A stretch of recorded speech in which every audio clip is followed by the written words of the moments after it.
I found that nothing in life is worthwhile unless you take risks. Nothing. Nelson Mandela said, "There is no passion to be found playing small and settling for a life that's less than the one you're capable of living." Now, I'm sure in your experiences in school and applying to college and picking your major and deciding what you want to do with life, I'm sure people have told you to make sure you have something to fall back on. Make sure you got something to fall back on, honey. But I never understood that concept, having something to fall back on. If I'm going to fall, I don't want to fall back on anything except my faith. I want to fall forward. I figure at least this way I'll see what I'm going to hit. Fall forward. This is what I mean. Reggie Jackson struck out 2,600 times in his career, the most in the history of baseball. But you don't hear about the strikeouts. People remember the home runs. Fall forward. Thomas Edison conducted 1,000 failed experiments. Did you know that? I didn't know that. Because the 1,001st was the light bulb. Fall forward.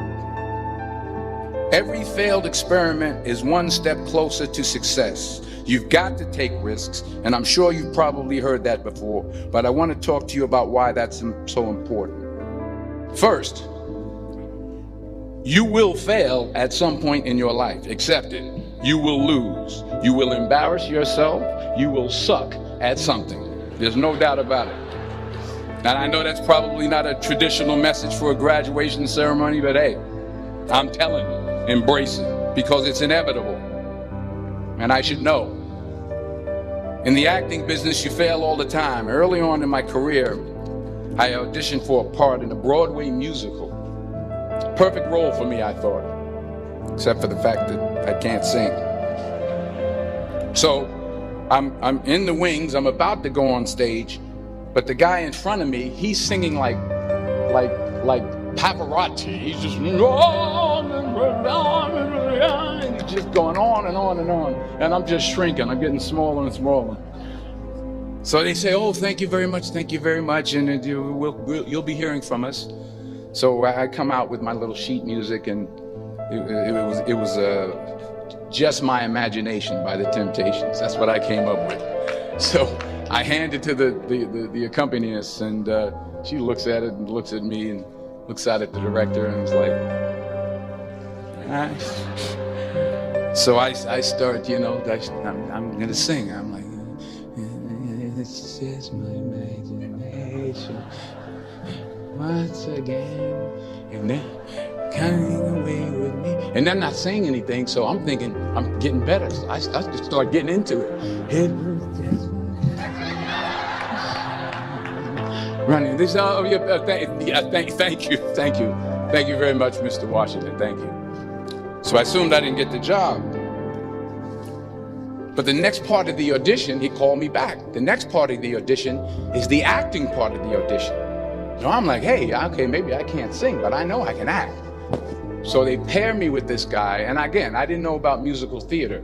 And musical theater is big, so they can reach everyone all the way in the back of the stadium. And I'm more from a realistic, naturalistic kind of acting where you actually talk to the person next to you.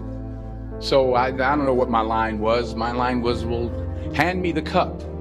And his line was, "Well, I will hand you the cup, my dear. The cup will be there to be handed to you." I said, "Oh, okay." "Well, should I give you the cup back?" "Oh, yes, you should give it back to me, because that is my cup, and it should be given back to me." I didn't get the job. But here's the thing. I didn't quit. I didn't fall back. I walked out of there to prepare for the next audition, and the next audition, and the next audition. I prayed. I prayed. And I prayed. But I continued to fail. and fail and fail. But it didn't matter, because you know what? There's an old saying, you hang around the barbershop long enough, sooner or later you're going to get a haircut. So you will catch a break, and I did catch a break. Last year, I did a play called Fences on Broadway. So someone talked about it. Won the Tony Award. And I didn't have to sing, by the way. But here's the kicker. It was at the Court Theater. It was at the same theater that I failed that first audition 30 years prior. The point is, every graduate here today has the training and the talent to succeed. But do you have the guts to fail? Here's my second point about failure. If you don't fail, you're not even trying.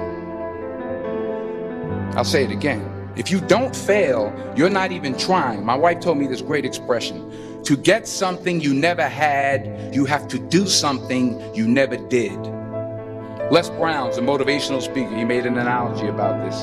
He says, imagine you're on your deathbed, and standing around your deathbed are the ghosts representing your unfulfilled potential. The ghost of the ideas you never acted on. The ghost of the talents you didn't use. And they're standing around your bed, angry, disappointed, and upset. They say, we came to you because you could have brought us to life, they say. And now we have to go to the grave together. So I ask you today, how many ghosts are going to be around your bed when your time comes? You've invested a lot in your education, and people have invested in you. And let me tell you, the world needs your talents, man, does it ever. I just got back from Africa like 2 days ago, so if I'm rambling on, it's because I'm jet lagged.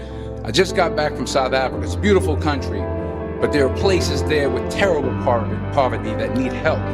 And Africa is just the tip of the iceberg. The Middle East needs your help. Japan needs your help. Alabama needs your help. Tennessee needs your help. Louisiana needs your help. Philadelphia needs your help. The world needs a lot, and we need it from you. We really do. We need it from you young people. I mean, I'm not speaking for the rest of us up here, but I know I'm getting a little grayer. We need it from you, the young people, because remember this. So you got to get out there. You got to give it everything you got, whether it's your time, your talent, your prayers, or your treasures.